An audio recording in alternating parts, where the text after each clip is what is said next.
Are you willing to destroy the hydrosphere just for your own good? Are you willing to destroy coral reefs for your own benefit? First of all, what is dynamite fishing?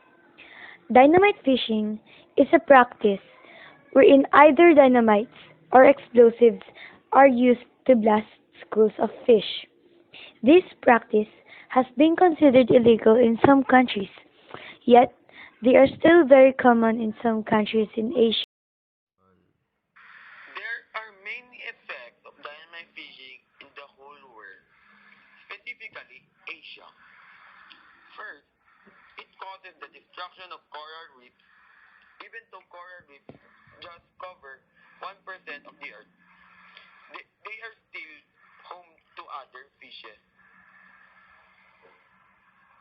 They are also producing nitrogen and other essential nutrients for marine food chains. Next, dynamite fishing can cause the spreading of dangerous chemicals. Some traces of those chemicals may cause harm to the human body. Why? Because dynamites are primarily made of nitroglycerin.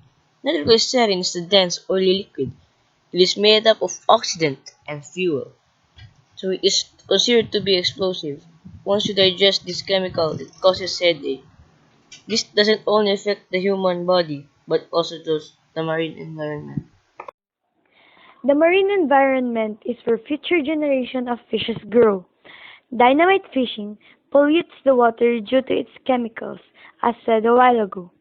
This can create a dangerous habitat for marine organisms, thus making these organisms extinct. Lastly, dynamite fishing could lead to the loss of jobs.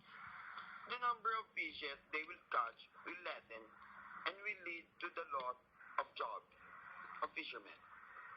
This will lead to higher bankruptcy rates in seafood marketing, especially in seafood restaurants, due to the increased price of fish.